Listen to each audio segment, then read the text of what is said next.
obsession with giving 100% all the time is actually the thing destroying our performance. I learned this lesson years after I stopped being a competitive ice hockey player, hence the rollerblades. I remember when I was 18 years old and I was sitting on the bus, headed to the rink to compete in my game at the Division I university level.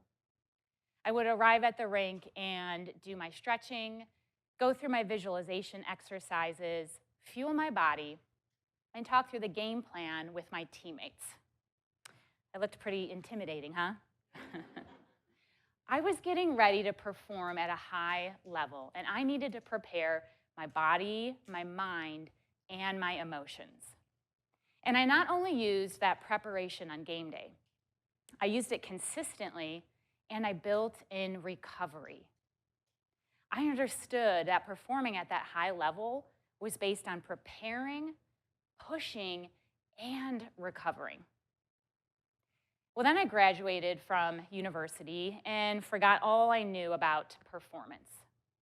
I went into the workplace with one rule: give 100% all the time. Maybe this sounds familiar. Your to-do list never ends. You operate at a constant sprint. You're addicted to busyness. You feel guilty for relaxing. For years, I believed that operating at 100% all the time was the only way to succeed, that anything less would be failure. And so I stayed late at the office. I answered emails at any time, even when I was on vacation. When I did take a break or go out for a walk, I made sure to always listen to a podcast or a webinar because every minute had to be productive. I wasn't just working, I was proving I was valuable, proving I was capable, proving that I was enough. And for a while, it worked. I got the promotions I wanted, the titles I was chasing, I had achievements. But here's the uncomfortable truth I discovered. Giving 100% all the time does not equal high performance. It usually equals burnout. I remember when my kids were little and I was putting them to bed one evening, and if you're a parent, maybe you can relate, they were finding all these ways to stall. They were asking lots of questions. They wanted one more story. They wanted their blankets tucked in just the right way. But in that moment, instead of thinking, this is really sweet, I'm cherishing this moment, I was thinking, I am so frustrated because I just need to get back to work. And then I snapped. And not because of my kids, but because I was exhausted. I was physically there, but I really wasn't present. I had normalized exhaustion. I had confused burnout with ambition. And it wasn't just happening at home, it was also happening in the workplace. I remember sending communications to my teammates that were short and transactional. Things like, where are we with that deliverable? Or do you have an update on the project? I forgot to add in any type of greeting, like, hi, how are you? I forgot about empathy and connection. These were now my teammates at home and in the workplace, and I really wasn't showing up for them. I also really wasn't showing up for myself. Because I believed that operating at 100% all the time was high performance. But what I actually discovered was that it was burnout. Well, thankfully now, I'm a recovering perfectionist. And there were two shifts that had to happen that I'll share with you that helped me escape that trap. And the first was a mindset shift. I had to go from focusing on high performance to sustainable performance. And for me, that started when a leader of mine saw the burnout and said, why don't you try slowing down? You don't have to operate at 100% constantly. Your output will be just as good. At first, I wasn't quite sure if I bought into that because I thought, if I'm not operating at 100% constantly, aren't I slacking? I was scared to give myself permission to do something other than work hard constantly. But then I remembered hockey. And I performed not because I pushed nonstop. I performed because I pushed and then recovered. And that's when I realized that the goal is not 100% constantly. The goal is not high performance. The goal is sustainable performance. Well, what's the difference? With high performance, I never defined my purpose, and I was always chasing goals that were based on roles and titles I wanted. I always said yes and didn't set any boundaries based on my values. I was too busy operating at 100% to align my purpose and my values with my behaviors.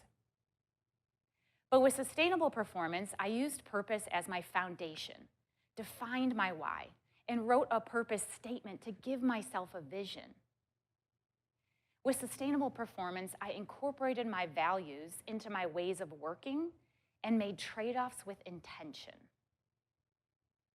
With sustainable performance, I translated my purpose and my values into my behaviors, and that became part of how I worked, led, and showed up every day. That combination of purpose, values, and behaviors is the formula for that mindset shift from high performance to sustainable performance. Now, if sustainable performance is the goal, we need a new metric. And that brings me to the second shift. Because many of us are measuring ourselves based on hours worked, tasks completed, emails sent.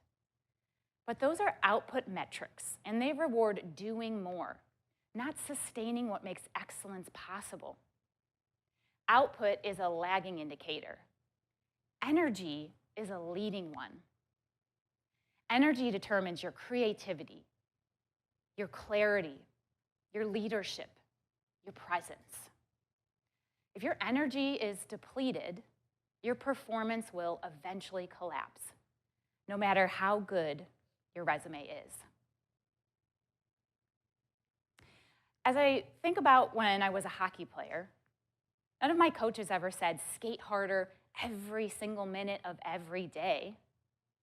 If I had done that, I would have been injured within a week. Yet that's how many of us are working. As an athlete, I had to focus on my physical, mental, and emotional behaviors to give me the energy I needed to perform.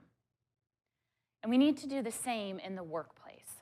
We need to assess our physical, mental, and emotional behaviors to determine what's energizing us and what is draining us. When you use energy as your metric, you no longer focus on how much more can I do. You focus on how am I managing my energy. You protect time to think, and not as a luxury, but as a strategy. You move your body, not as fitness, but as performance maintenance. And you use empathy and gratitude, and not as soft skills, but as energy multipliers. When I finally stopped focusing on 100% all the time and focused on my physical, mental, and emotional drivers of energy, that's when my performance truly improved. Now, here's the catch you have to watch with high achievers. We want to try and solve for and fix all of these behaviors at once. But sustainable performance isn't a massive overhaul. It's built in small, consistent steps. If I think back again as a hockey player, when I wanted to improve a skill, like my shot, I simply focused on taking 100 shots a day. I gave that same advice to my kids, and now this is what my basement wall looks like. Maybe not the best advice for shooting in the basement. When I wanted to make that mindset shift from high performance to sustainable performance, I focused on one thing, my pace. Because I was going from meetings and emails and my to-do list back to meetings. So I thought, I'm going to put in just a few small blocks of time in my calendar to act like speed bumps to slow me down. And after a few weeks, my breathing improved. And then I was sleeping better. And then I was reading through and thinking about those communications I was sending to others. And then I found space for deep thinking without constant distractions and notifications. And that allowed me to think more strategically and succinctly. One initial step had a compound effect. Well, today I brought my hockey lessons and my skates with me. Because the lessons I learned at 18, I had to relearn years later. That hard work alone will not win you the game.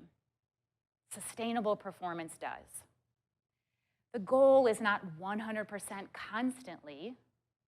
The goal is a level of excellence you can sustain while you still love the life you're building. So don't think about how much more you can do and squeeze into your day. Stop proving your worth with exhaustion.